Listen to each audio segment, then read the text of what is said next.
கிறிஸ்துவுக்குள் பிரியமானவர்களே, இந்த நாளுக்கான தினசரி தியான வசனம் மத்தேயு எழுதின சுவிசேஷம் 8வது அதிகாரம் 25வது வசனம். மத்தேயு 8:25, மேத்யூ 8:25. அப்பொழுது அவருடைய சீஷர்கள் வந்து அவரை எழுப்பி, ஆண்டவரே, எங்களை ரட்சியும், மடிந்து போகிறோம் என்றார்கள். இப்போ இதில் ரெண்டு காரியம். ஒன்று வந்து சீஷர்கள், இன்னொன்று வந்து கர்த்தர். சரியா? இப்போ இந்த சீஷரோட விசுவாசம் பாருங்க. அதாவது 100க்கு அதிபதி இந்த அதிகாரத்திலே பார்த்தோம். அவன் வந்து என்ன சொன்னான்? ஆண்டவரே, நீங்கள் ஒரு வார்த்தை சொல்லுங்கள், என் வேலைக்காரன் குணமாயிருவான் அப்படிங்கிற ஒரு விசுவாசம். அப்போ ஆண்டவர் சொல்கிறாரு, எப்பா, இஸ்ரவேலில் நான் இப்படிப்பட்ட விசுவாசத்தை பார்த்ததில்லைன்னு. ஆனால் இங்கே சீஷர்கள், கூட இருக்கிற சீஷர்கள் வந்து என்ன சொல்கிறாங்க? ஆண்டவரேன்னு சொல்கிறாங்க. ஆனால் என்ன, அடுத்தவங்க வாயிலிருந்து வர்ற வார்த்தை பாருங்கள், ஐயையோ நாங்கள் சாக போகிறோம். எப்படி? எந்திரிங்க, நாங்கள் சாக போகிறோம். ஐயையோ எந்திரிங்க. எப்பா, தூக்கத்திலே செத்தா என்னடா பிரச்சனைங்கிற மாதிரி இருக்கா? என்ன இவங்களுக்கு? கர்த்தரோடு இருக்கிறாங்க, ஆனால் கர்த்தருடைய வல்லமையோ அவர் பேரில் விசுவாசத்திலே வளராத ஒரு சூழ்நிலையில் இருக்கிறாங்க. அதனால தான் கர்த்தர் இங்கே சொல்லும்போது என்ன, அற்ப விசுவாசிகளேன்னு சொல்லக்கூடிய ஒரு காரியம் பார்க்குறோம். ஆனால் இங்கே என்ன பண்ணுறாங்க? இவர்கள் வந்து கர்த்தரை எழுப்பக்கூடிய அளவுக்கு ஆண்டவராகிய இயேசு கிறிஸ்து நித்திரை பண்ணிகிட்டு இருக்கார். தமிழில் நம்ம நித்திரைங்கிறது வந்து மரித்தவங்களுக்கு சொல்லுவோம். இலங்கையில் சாதாரணமாகவே நித்திரை தான் சொல்லுவாங்க, இல்லை தூங்கிக்கிட்டு இருந்தோம் நம்ம சொல்லுவோம். சரியா? இப்போ அவர் வந்து அவ்வளோ நல்லா தூங்கிக்கிட்டு இருக்கிறாரு. எப்படி? படகு ஆடுது, காற்று அடிக்குது, அவர் வந்து ஆண்டவரை தட்டி எழுப்பி ஐயையோ நாங்கள் சாக போகிறோம், எந்திரிங்க அப்படின்னு சொல்லக்கூடிய அளவிற்கு.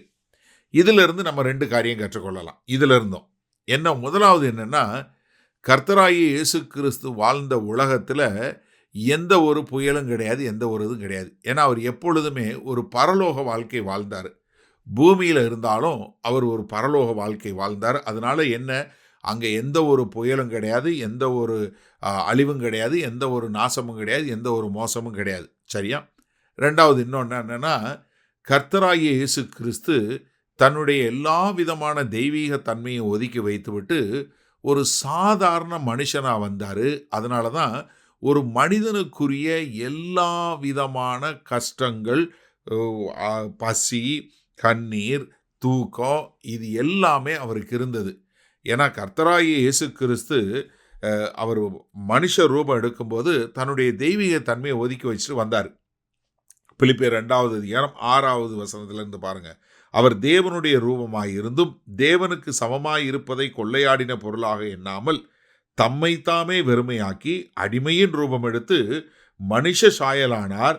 அவர் மனுஷ ரூபமாய் காணப்பட்டு மரண பரியந்தம், அதாவது சிலுவையில் மரண பரியந்தமும் கீழ்ப்படிந்தவராகி தம்மை தாமே தாழ்த்தினார். அப்ப என்ன, ஒரு சாதாரண மனுஷனா வந்து அவர் எல்லா பாடுகளையும் அனுபவிச்சு ஒரு மனிதனாக வாழ்ந்தார்.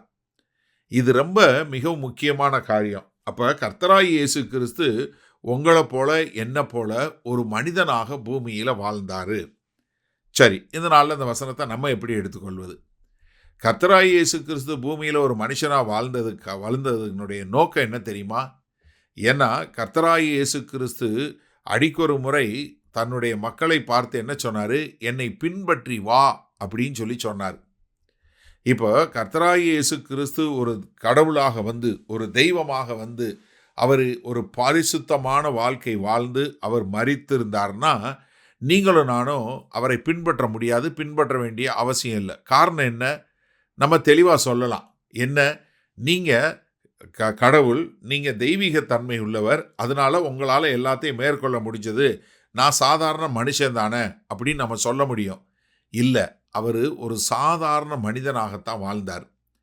அவர் 30 வயது வரைக்கும் தன்னுடைய தாய் தகப்பனோடு இருந்து ஒரு சாதாரண ஒரு மனுஷனாக வாழ்ந்து ஒரு கார்பெண்டராக, ஒரு தச்சனாக வேலை பார்த்து அவர் குடும்பத்தை பார்த்து கொண்டார். அது மாத்திரமல்ல, அவர் எந்த ஒரு அதிசயம், எல்லா அற்புதங்கள்லாம் எப்போ பண்ண ஆரம்பித்தார்?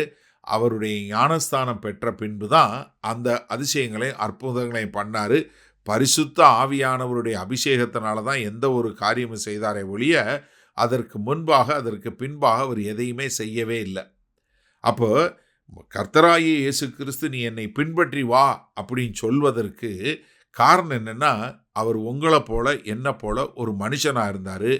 இங்கே ஒரு மனிதனாக அவர் ரொம்ப அலைச்சல் இருந்ததுனால காலையிலிருந்து பிரசங்கம் பண்ணி முந்தின நாளும் பிரசங்கம் பண்ணி அவர் ரொம்ப சோர்வாக இருந்ததுனால அங்கே தலையணை ஒன்றை வச்சுட்டு கப்பலில் படுத்து தூங்கிட்டாரு. அப்போ எனக்கு அருமையானவர்களே, கர்த்தராகிய இயேசு கிறிஸ்து ஒரு மனிதனாக பாவத்தை ஜெயங்கொண்டு கர்த்தருக்கு ஒரு பிரியமுள்ள வாழ்க்கை வாழ்ந்தாரு. அதனால தான் என்னை பின்பற்றி வான்னு சொல்கிறாரு. அப்போ நீங்களும் நானும் அவரை பின்பற்றி ஒரு பரிசுத்தமான வாழ்க்கை வாழ நம்மை ஒப்பு கொடுப்போமா? உன்னதத்திலே வாசமாய் இருக்கிற எங்கள் தேவனே, இதோ ஒரு மனித ரூபமாய் வந்து சகலத்தையும் தாங்கி உம்முடைய பரிசுத்த ஆவியின் மூலமாய் ஆண்டவரே ஒரு பரிசுத்த வாழ்க்கை வாழ்ந்து எங்களையும் பின்பற்றி வர அழைத்திருக்கிறீங்க. அதனால் நாங்களும் அதே மாதிரி உம்மை பின்பற்றி உமக்கென்று வாழ எங்களை ஒப்பு கொடுக்கிறோம். மீட்பெறும் இரட்சகருமாகிய இயேசு கிறிஸ்துவின் மூலம் பிதாவே, ஆமேன். கர்த்தர் உங்களை ஆசீர்வதிப்பாராக. நாம் இன்று மாலை மன்னால சந்திப்போம்.